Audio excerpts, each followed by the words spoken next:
I'm out at Inle Lake and we are just stopping to hopefully see the sunrise, which should be beautiful. It's so peaceful here and the mist on the water is just insanely beautiful. And I'm sorry if this is getting a bit foggy, but my camera lens keeps steaming up because it is so cold. I mean, I've got blankets and I kind of wish I'd brought a pair of socks to go with my flip-flops because it is freezing.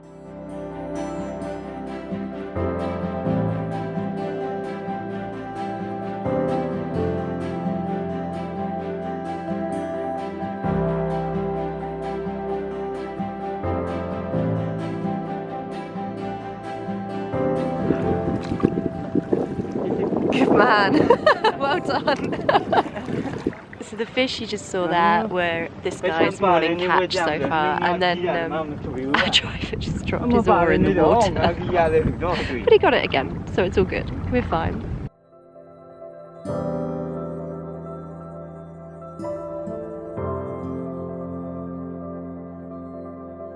The native people of Inle Lake grow tomatoes, cucumbers, gourds, pulses and other vegetables on floating islands, which are made from weed and water hyacinth. These islands can be cut, dragged by boats or sold like a piece of land.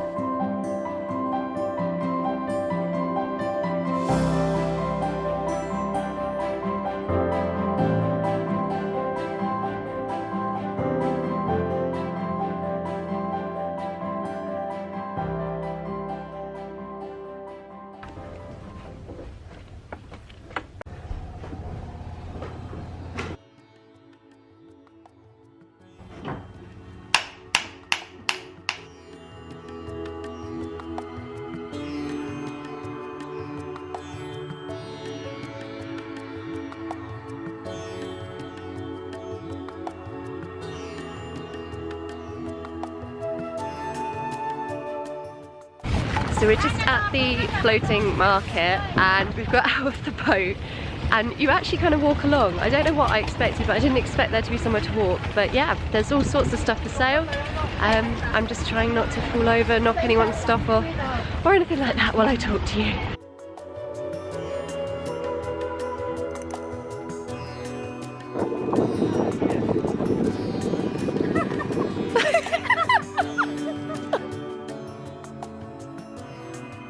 The floating markets are also known as the 5-day markets. The market moves between different villages depending on the day and follows a lunar calendar.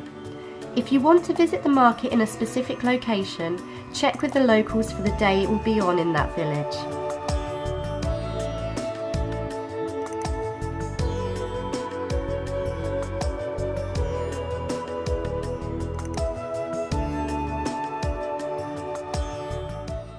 We're just at a lotus and silk weaving place. And this one is the lotus. Lotus.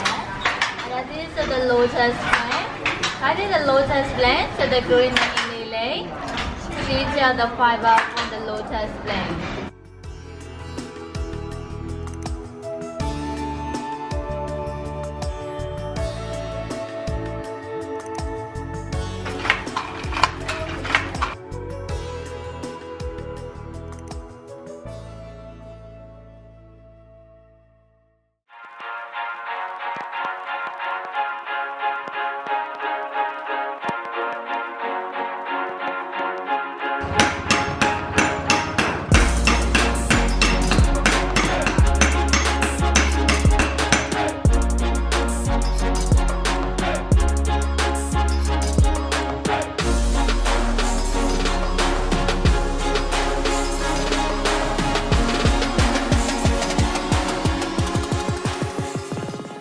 Cheroots are cigars made using leaves found in the mountains around Inle Lake. The women of this area are famous for the speed of which they hand roll the cheroots, and you can find many flavours of cheroot on the lake.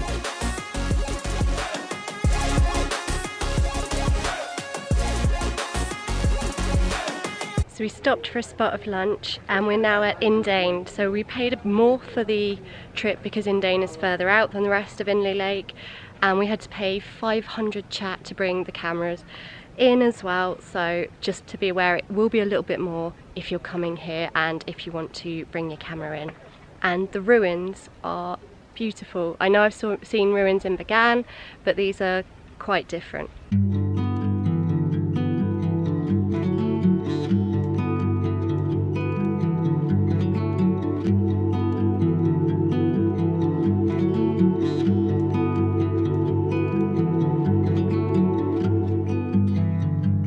It was always on fire, our house, our dreams.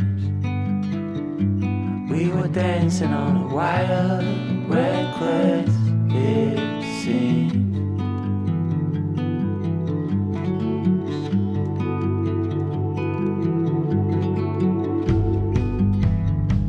We found holes in these walls, we like what we saw. Seems so strong until it falls, the final straw. So we've come to the Jumping Cat Monastery, where allegedly some of the monks have trained the cats to jump. However, we seem to have found them at a particularly lazy period today, not doing a hell of a lot of jumping. More sleeping than anything. Can't blame him. Probably had a busy morning.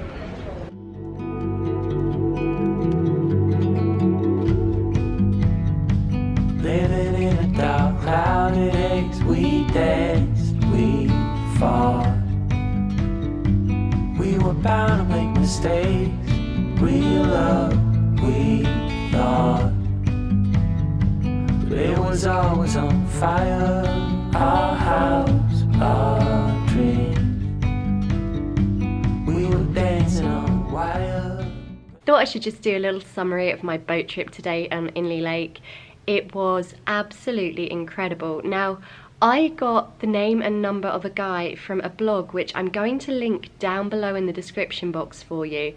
And I'm really glad I did, because I saw some of the other boats that came and they were full with tourists. So that was probably through the tour companies within the town offering the boat trips. It was going to be literally just me in the boat until when I got to the jetty, someone asked if they could join me. So I said yes, because obviously that was half of the price I had to pay, and I was doing exactly the same day, exactly the same trip. The guy I went with was awesome. It wasn't the guy whose number is in the blog post, it was his little brother, as he said, but he spoke English and he asked us what we wanted to see and do. There were a few times where we just pulled up and were expected to get out, and they tended to be things like the weaving factory, the boat making, the general things that you sort of get dropped off at, and they hope you spend money, but if you don't, it's not a biggie. They give you a little bit of a guided tour. They'll try and talk you into buying something, but there was no real pressure. I didn't feel uncomfortable at any point. So that was really nice. I got to see some incredible things. It was a jam-packed day. Now, because we went to Indein, and I'm probably pronouncing that wrong, it was slightly more expensive because it's further out. I was quoted 15,000 chat for the whole day, whether it was just me, 2 people, 3 people, 4 people, it was for the boat itself. And I left at 6:30 and I got back around 3:30 in the afternoon. So that's not a bad price. For the other part, for Indein, which is further out, I was asked for another 5,000 chat, so that took it to a total of 20,000 chat. So between the two of us, it was only 10,000 each, although I did give the guy a tip because he'd been really good.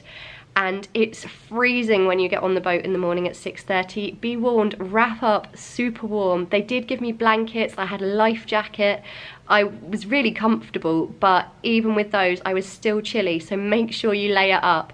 And if you're gonna wear flip-flops, take some socks if you're going early in the morning, just for the first part until the sun comes up, or your toes will feel like they're gonna fall off. But overall, it was an absolutely fantastic experience. You've seen the footage, you've seen the beauty of the place. I've never been anywhere like it before. I don't know that I will be again, and it was well worth the money. I'm blown away by the beauty of this country. Myanmar is stunning, and I urge you to visit it. And if you're coming, make sure you stop at Nguyen Shui and Inle Lake, because you'll regret it if you don't. Okay guys, I'm gonna sign off for now. Tomorrow I am getting a overnight bus back to Yangon, and then I'm flying back to Bangkok. So this is quite possibly my last video from Myanmar. I hope you've enjoyed it as much as I have. I wish I had had longer than 10 days. I really do, because this country is incredible. I have fallen in love with the place. I think Myanmar is one of my new favourite countries, so if you're on the fence about visiting, I highly recommend you do. Until next time guys, as always, I'm available on social media, Facebook, Instagram, Twitter and my blog, all the links down there. I will see you very soon, and until then, much love, take care, bye!